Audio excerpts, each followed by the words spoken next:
ॐ शान्ताकारं भुजगशयनं पद्मनाभं सुरेशं विश्वाधारं गगनसदृशं मेघवर्णं शुभांगं लक्ष्मीकान्तं कमलनयनं योगभिर्ध्यानगम्यं वन्दे विष्णुं भवभयहरं सर्वलोकैकनाथं। विष्णवे नमः। स्कंद पुराण में इस एकादशी के महिमा का वर्णन किया गया है। महाराज युधिष्ठिर ने पूछा, हे वासुदेव, फाल्गुन मास के कृष्ण पक्ष में कौन सी एकादशी आती है? कृपया आप मुझे बतलाइए। भगवान श्री कृष्ण ने कहा, हे युधिष्ठिर, एक बार कमल पर विराजमान ब्रह्मा जी को नारद जी ने पूछा, हे सुरश्रेष्ठ, फाल्गुन मास के कृष्ण पक्ष में विजया एकादशी आती है, उसका पालन करने से कौन सा पुण्य प्राप्त होता है? इसके बारे में आप मुझे बताइए। ब्रह्मदेव ने कहा, हे नारद, सुनो, मैं तुम्हें एक कथा सुनाता हूँ जो सब पापों का हरण करने वाली है। यह व्रत बहुत प्राचीन और पवित्र है। यह विजया एकादशी राजाओं को विजय प्रदान करने वाली है। बहुत पहले जब राजा रामचंद्र 14 वर्षों के लिए वन में गए थे, तो पंचवटी में सीता और लक्ष्मण के साथ निवास कर रहे थे। वहां से रावण ने सीता हरण किया। इस दुख से उन्हें व्याकुलता हुई। सीता जी की तलाश में वन वन भटकते हुए उन्हें जटायु मिला, जो मरणासन्न था। उसके पश्चात उन्होंने वन में कौबंधन राक्षस का वध किया। सुग्रीव से मैत्री करके श्री रामचंद्र जी ने वानर सेना को संगठित किया। हनुमान जी ने राम की मुद्रिका लेकर लंका गए और सीता जी की तलाश करके लौट आए। वहां से लौटते ही लंका दहन के पश्चात सुग्रीव से अनुमति लेकर श्री रामचंद्र जी ने लंका जाना निश्चित किया। सागर तीर आने पर वे लक्ष्मण से कहने लगे, हे सुमित्रानंदन, इस अगाध सागर में अनेक भयानक जीव जंतु है। इसे सुगमता से कैसे पार करे? कौन सा भी उपाय सूझ नहीं रहा है।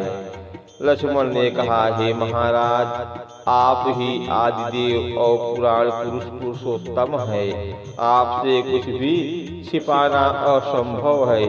इस द्वीप में प्राचीन काल में वकदाल्भ्य मुनि रहते हैं। पास में ही उनका आश्रम है। हे रघुनंदन, उन्हें इस समस्या का समाधान पूछते हैं। लक्ष्मण के कथनानुसार प्रभु रामचंद्र जी मुनिवर वकदाल्भ्य के पास मिलने उनके आश्रम गए। उन्हें सादर प्रणाम किया। तब मुनिवर ने पहचाना कि यही परम पुरुषोत्तम श्री राम जी हैं। अत्यंत आनंद पूर्वक उन्होंने पूछा, श्री राम, आपका आगमन किस हेतु हुआ है? रामचंद्र जी ने कहा, हे मुनिवर, रावण का संहार करने मैं यहाँ आया हूँ। कृपा करके यह सागर पार करने का उपाय बताइए। वकदाल्भ्य जी ने कहा, हे श्री राम, फाल्गुन मास के कृष्ण पक्ष की विजया एकादशी के पालन से विजय मिलता है। हे राजन, इस व्रत को विधि इस प्रकार है। 10वें दिन सोने, चांदी, पीतल, तांबा अथवा मिट्टी के एक कलश की स्थापना करें। उसमें पानी भर के पत्ते डालें उस पर भगवान नारायण के सुवर्णमय विग्रह की स्थापना कर एकादशी के दिन प्रातः काल उठकर स्नान करे। उसके बाद पुष्पमाला, चंदन, सुपारी, नारियल अर्पण करके उस कलश की पूजा करनी चाहिए। गंध, धूप, दीप तथा भोग अर्पण करके उस कलश की पूजा करनी चाहिए। दिन भर कलश के सामने बैठकर कथा करनी चाहिए। साथ ही जागरण भी करना चाहिए। घी का दीपक जलाने से व्रत की अखंड सिद्धि प्राप्त होती है। उसके पश्चात द्वादशी के दिन नदी या तालाब के किनारे उस कलश की विधिवत पूजा करके वो कलश ब्राह्मण को दान करना चाहिए। महाराज, कलश के साथ और भी बड़े बड़े दान करने चाहिए। हे श्री राम, आप इस व्रत का पालन कीजिए, इससे आपको विजय प्राप्त होगी। ब्रह्मा जी कहने लगे, हे नारद मुनिवर के कथनानुसार प्रभु श्री रामचंद्र जी ने विजया एकादशी का व्रत किया।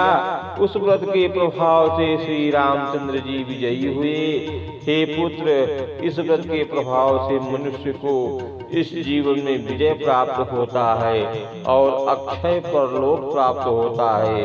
भगवान श्री कृष्ण ने कहा, इस एकादशी का पालन करना चाहिए।